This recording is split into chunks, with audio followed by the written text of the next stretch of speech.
ಅವುಗಳೆಂದರೆ ಚಲನೆ,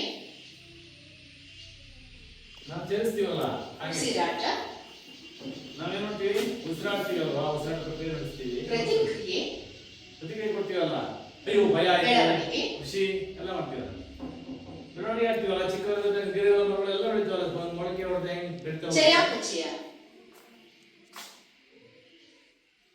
ವಿಸರ್ಜನೆ, ನಾವು ದಿನದ ಆಹಾರದ ಸಂತಾನೋತ್ಪತ್ತಿ, ಸಂವೇದನೆ, ಬೆಳವಣಿಗೆ, ಉಸಿರಾಟ, ವಿಸರ್ಜನೆ, ಪೋಷಣೆ ಇವು ಜೀವದ 7 ಕ್ರಿಯೆಗಳು.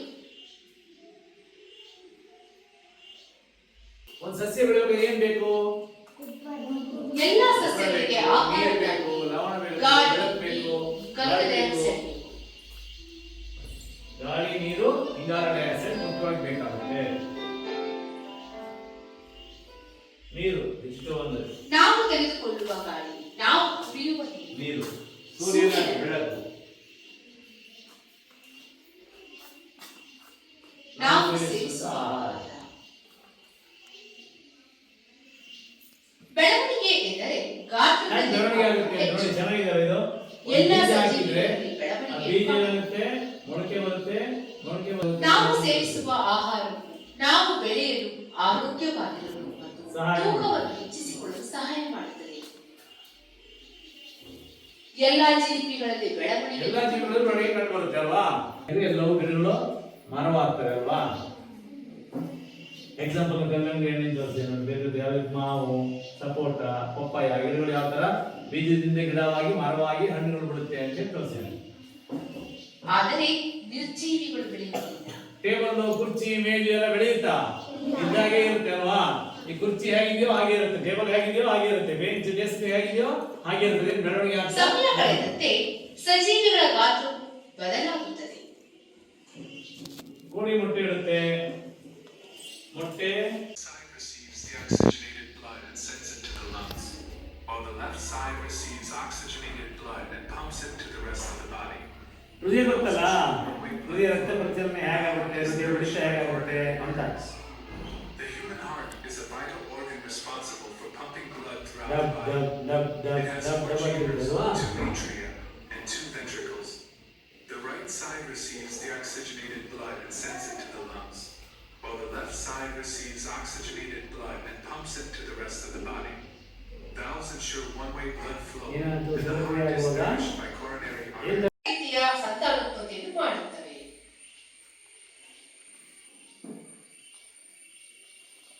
ಪ್ರಾಣಿ ಸಾಮ್ರಾಜ್ಯ. ಜೀವಿಗಳು ಸ್ಪಂಜ್ಗಳು, ಕೀಟಗಳು, ಹುಳುಗಳು, ಮೀನು, ಸರೀಸೃಪಗಳು, ಹಕ್ಕಿಗಳು, ಉಭಯವಾಸಿಗಳು ಹಾಗೂ ಸಸ್ತನಿಗಳು. ಗುರುತಿಸಿದ ಜಾತಿಗಳ ಸಂಖ್ಯೆ.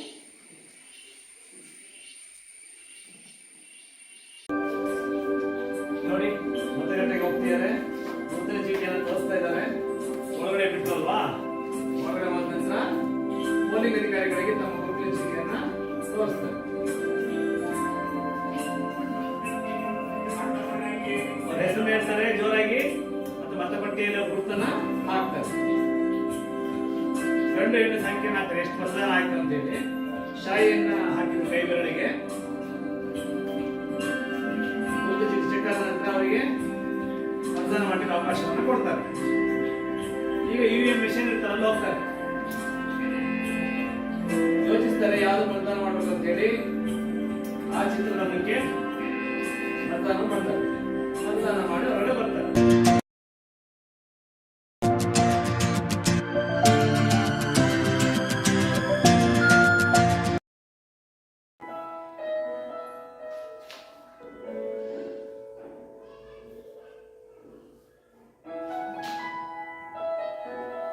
ನೋಡಿದ್ರೆ ಇತರ ಸಸ್ಯಗಳನ್ನ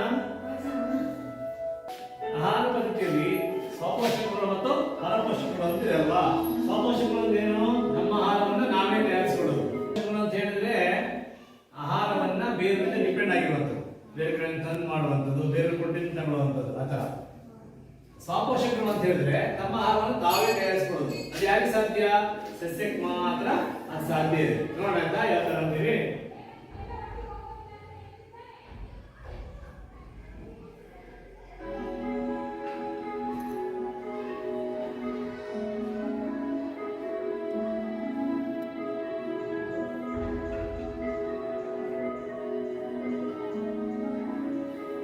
ಸಸ್ಯಗಳು ತಮ್ಮ ಆಹಾರವನ್ನು ತಾವೇ ತಯಾರಿಸಿಕೊಡ್ತೇವೆ ಅಂದ್ರೆ ನಿಮ್ಗೆ ಗೊತ್ತಿದೆ ಅಲ್ವಾ?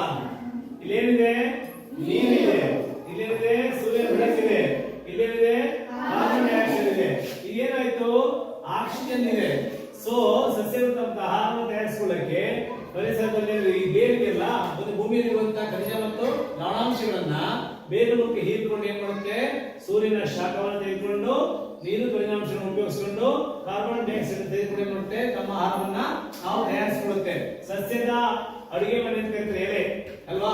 ಎಲೆಯಲ್ಲಿ ಆಹಾರ ಉತ್ಪತ್ತಿ ಆಗುತ್ತೆ. ಸಸ್ಯಗಳ ಕೊಡುಗೆಯನ್ನು ಮರೆತು ಬಿಡುತ್ತೇವೆ. ಭೂಮಿಯಲ್ಲಿ ಜೀವಿಗಳು ಉಳಿಯಲು ಬೆಳೆಯಲು ಗಿಡಗಳು ಬೇಕೇ ಬೇಕು. ಗಿಡಗಳ ಬೆಳವಣಿಗೆಗೆ ಮುನ್ನವೇ ಬೆಳವಣಿಗೆ ಅಂದರೆ ಫೋಟೋಸಿಂಥೆಸಿಸ್. ಗಿಡಗಳು ಮಣ್ಣಲ್ಲಿ ನೀರು, ಸೂರ್ಯನ ಬೆಳಕು, ಕಾರ್ಬನ್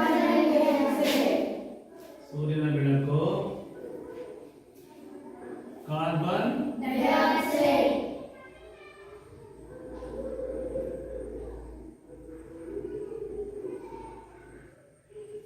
ಮತ್ತೆ ಖನಿಜ, ಲವಣ ಖನಿಜಗಳೆಲ್ಲ ಬೇಕಾಗುತ್ತೆ. ಇವೆಲ್ಲವನ್ನು ತೆಗೆದುಕೊಂಡು ಏನ್ ಮಾಡುತ್ತೆ? ಸಸ್ಯಗಳು ಆಹಾರ ಉತ್ಪತ್ತಿಗೆ ನಮ್ಮ ಆಹಾರವನ್ನು ತಾವೇ ತಯಾರಿಸಿಕೊಡ್ತವೆ ಅಲ್ವಾ? ಸಸ್ಯದ ಅಡುಗೆ ಮನೆ ಅಂತ ಕರೀತಾರೆ. ಎಲೆಯಲ್ಲಿ ಆಹಾರ ಉತ್ಪತ್ತಿ ಆಗುತ್ತೆ.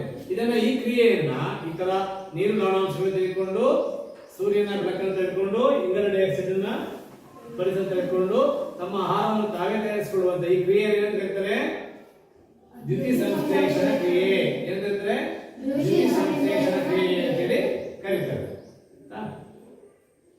ಆಹಾರ ತಯಾರಿಸುವ ಕೆಲಸ ಮತ್ತು ಆಕ್ಸಿಜನ್ ಹೊರಬಿಡುವ ಕ್ರಿಯೆ ಎಲೆಗಳಲ್ಲೇ ಆಗುತ್ತದೆ. ಸಣ್ಣ ಸಸ್ಯಗಳು ಏನ್ ಮಾಡ್ತಾರೆ? ತಾವು ಆಹಾರ ತಯಾರಿಸಿಕೊಳ್ಳುವಾಗ ಉತ್ಪತ್ತಿಯಾಗುವಂತ ಮತ್ತು ತಾವು ಉಸಿರಾಡಿ ಉಪಯೋಗಿಸುವಂತ ಆಕ್ಸಿಜನ್ ಕೂಡ ಪರಿಸರಕ್ಕೆ ಬಿಟ್ಕೊಡ್ತೇವೆ. ಈ ಆಕ್ಸಿಜನ್ ಏನ್ ಮಾಡ್ತೀವಿ? ನಾವು ಉಸಿರಾಡಲಿಕ್ಕೆ ಉಪಯೋಗಿಸ್ತೀವಿ. ಸೊ ಆಕ್ಸಿಜನ್ ನಮಗೆ ಸಿಗೋದು ಸಸ್ಯದಿಂದ. ಇದು ಬಹಳ ಮುಖ್ಯವಾದ ವಿಷಯ. ಆಹಾರ ಉತ್ಪತ್ತಿಯಾಗುವಾಗ ದ್ಯುತಿ ಸಂಶ್ಲೇಷಣ ಕ್ರಿಯೆ ನಡೆಯುವಂತ ಪ್ರಕ್ರಿಯೆಯಲ್ಲಿ ಅವು ಉಸಿರಾಡುವಾಗ ಪರಿಸರಕ್ಕೆ ಏನ್ ಬಿಟ್ಕೊಡ್ತವೆ? ಆಕ್ಸಿಜನ್ ಅನ್ನ ಬಿಟ್ಕೊಡ್ತವೆ. ನಮಗೆ ಉಸಿರಾಡಲಿಕ್ಕೆ ಏನ್ ಬೇಕು? ಆಕ್ಸಿಜನ್ ಬೇಕು. ಸೊ ಸಸ್ಯದಲ್ಲಿ ದ್ಯುತಿ ಸಂಶ್ಲೇಷಣ ಕ್ರಿಯೆ ಪ್ರಕ್ರಿಯೆ ನೋಡಿದೀವಿ ಮತ್ತು ಉಸಿರಾಡಲಿಕ್ಕೆ ಏನ್ ಬೇಕು ಅಂತ ನೋಡಿದೀವಿ. ಏನೇನು ತಗೊಳುತ್ತೆ ಅಂತ ನೋಡಿದೀವಿ. ನೀರು, ಲವಣಾಂಶಗಳು, ಸೂರ್ಯನ ಬೆಳಕು, ಕಾರ್ಬನ್ ಡೈಆಕ್ಸೈಡ್ ಅಂತ ತೆಗೆದುಕೊಂಡು ಸಸ್ಯ ತನ್ನ ಆಹಾರವನ್ನು ತಾವೇ ತಯಾರಿಸಿಕೊಳ್ತವೆ ಅಂತ ನಾವು ನೋಡಿದೀವಿ ಅಲ್ವಾ?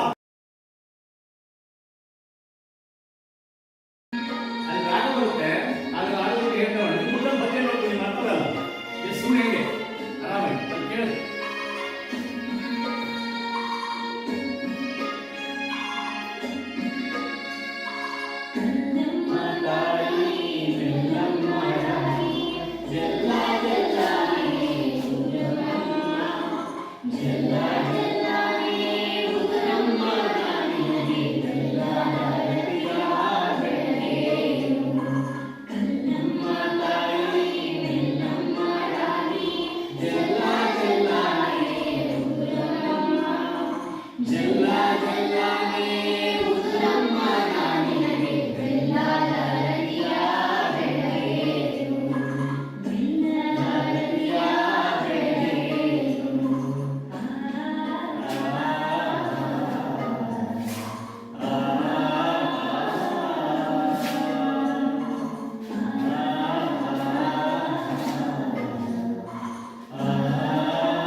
ದೌರ್ಜನ್ಯವನ್ನು ಇದು ಒಳಗೊಳ್ಳುತ್ತದೆ.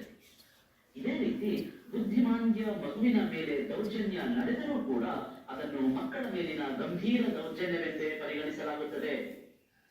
ಯಾವುದೇ ರೀತಿಯ ದೌರ್ಜನ್ಯಕ್ಕೆ ಅದರ ಅಪರಾಧದ ಪ್ರಮಾಣಕ್ಕೆ ಅನುಗುಣವಾಗಿ ದಂಡ ಅಥವಾ ಮರಣ ದಂಡನೆಯಂತಹ ಕಠಿಣ ಶಿಕ್ಷೆಯನ್ನು ವಿಧಿಸಲಾಗುತ್ತದೆ. ಇತ್ತೀಚೆಗೆ ಪೋಕ್ಸೋ ಕಾಯ್ದೆಯನ್ನು ಇನ್ನಷ್ಟು ಬಿಗಿಗೊಳಿಸಲಾಗಿದೆ. ಇತ್ತೀಚಿನ ತಿದ್ದುಪಡಿ ಪ್ರಕಾರ ಅಪರಾಧಿಗಳಿಗೆ ಕಠಿಣ ಶಿಕ್ಷೆ 7 ರಿಂದ 10 ವರ್ಷಗಳಿಗೆ ಹೆಚ್ಚಿಸಲಾಗಿದೆ.